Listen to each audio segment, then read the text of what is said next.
आमच्यासाठी कंपनी आली. आम्हाला वाटलं गुजरात अंबुजा तालुक्यात आलेल्या बाजार समितीच्या आवारातला माल खरेदी करेल. दादा प्रदूषण आम्हाला, आपल्याला, आणि माल खरेदी छत्तीसगड उत्तराखंड. त्यांना तुम्ही तुमच्या पद्धतीनं शासन स्तरावर असेल, मी बाजार समितीत काय आवाज उठवला कपिल दादा, पण मला वाटतं तो काही मोठा मंत्र्यांच्या घरचा का काही कळत नाही. बाजार समितीच्या आवारात खरेदी करा, हा त्यांना तुम्ही ज्या दिवशी सांगाल तर मक्याला 2500 रुपये भाव आल्याशिवाय राहणार.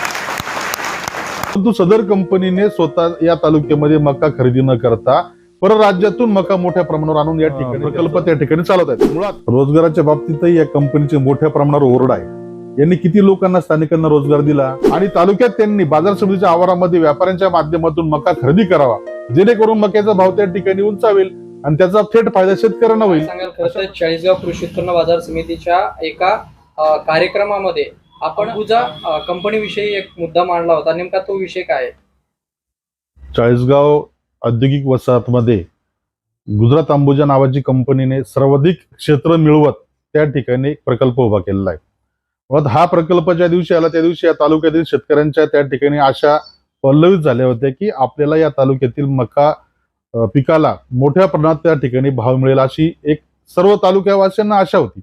परंतु सदर कंपनीने स्वतः या तालुक्यामध्ये मका खरेदी न करता परराज्यातून मका मोठ्या प्रमाणावर आणून या ठिकाणी त्याचं ते प्रकल्प त्या ठिकाणी चालवत आहेत. मुळात या तालुक्यामध्ये त्यांनी ज्यावेळेस औद्योगिक वसाहतीकडे प्लॉटची मागणी केली असेल तेव्हा याच तालुक्यातील मक्याचं त्यांनी प्रोजेक्ट रिपोर्ट सादर करून आणि खरेदी ती दाखवून तो प्रकल्प उभा केलेला आहे. परंतु बाजार समितीला कुठल्याही प्रकारचं याचं सेस मिळत नाही. त्या ठिकाणी पणन संचालकांनी त्यांना थेट पणनचं लायसन्स जरी दिलेलं असलं पण त्याला काही नियम अटी आहेत, त्या सगळ्या नियम अटीचं उल्लंघन करून ही कंपनी या ठिकाणी काम करत आहे. त्याच्याही पुढचं जाऊन प्रदूषण इतकं मोठ्या प्रमाणावर आहे. मग त्या ठिकाणी प्रदूषण सहन करताना जर तालुक्याला त्याचा काही फायदा झाला असता, पण कुठल्याही प्रकारचा तालुक्यातील शेतकऱ्यांना त्याचा फायदा नाही आणि प्रदूषण मोठ्या प्रमाणात लोक सहन करताय.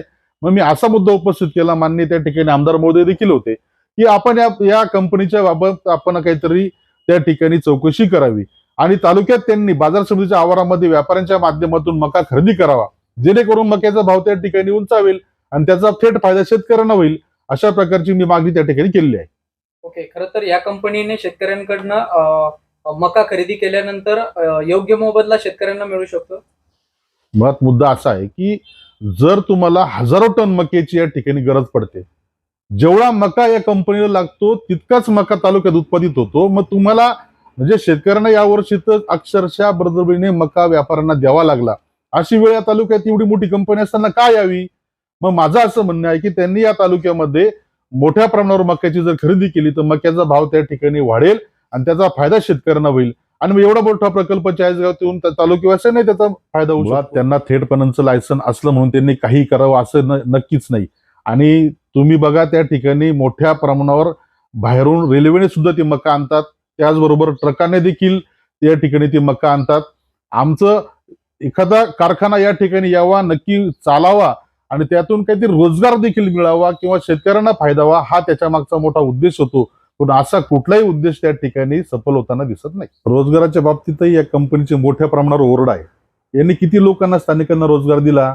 त्या ठिकाणी HR म्हणून जे वैभव पाटील त्यांनी बसवले आहे, त्यांनी अनेकदा स्थानिकांना नाकारल्याचे, स्थानिक काही कर्मचाऱ्यांचे स्थानिक ठिकाणी नाते आहेत असे सुद्धा कारणे देऊन त्यांना त्या ठिकाणी नोकरीवरून काढण्यात आल्याचे उदाहरणं या कंपनीच्या बाबतीमध्ये समोर आलेले आहेत.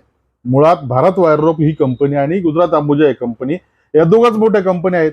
मग प्रत्येकाला भारत वायररोपमध्येच का नोकरीच्या बाबतीमध्ये आशावाद असतो, गुजरात अंबुजा बाबतीमध्ये कोणी म्हणत का नाही? म्हणजे सरळ अर्थ असा आहे की यांनी त्या ठिकाणी सुद्धा भरतीच्या बाबतीमध्ये स्थानिकांना डावलल्याचे अनेक उदाहरणं समोर आले. तुमची पुढील भूमिका काय असणार आहे? मुळात या कंपनीने जर चालू वर्षी शेतकऱ्यांचा मका खरेदी करण्यासंदर्भात काही पावले उचलली नाहीत तर बाहेरून परराज्यातून येणाऱ्या ट्रकांना आम्ही त्या ठिकाणी नक्की अडवण्याचा प्रयत्न करू आणि या कंपनीला त्याबाबत जाब विचारू. कंपनीने तातडीने या संदर्भात जर कधी पावले उचलली नाहीत तर नक्की त्या ठिकाणी त्यांना मोठा विरोध शेतकऱ्यांचा पत्करावा लागणार आहे.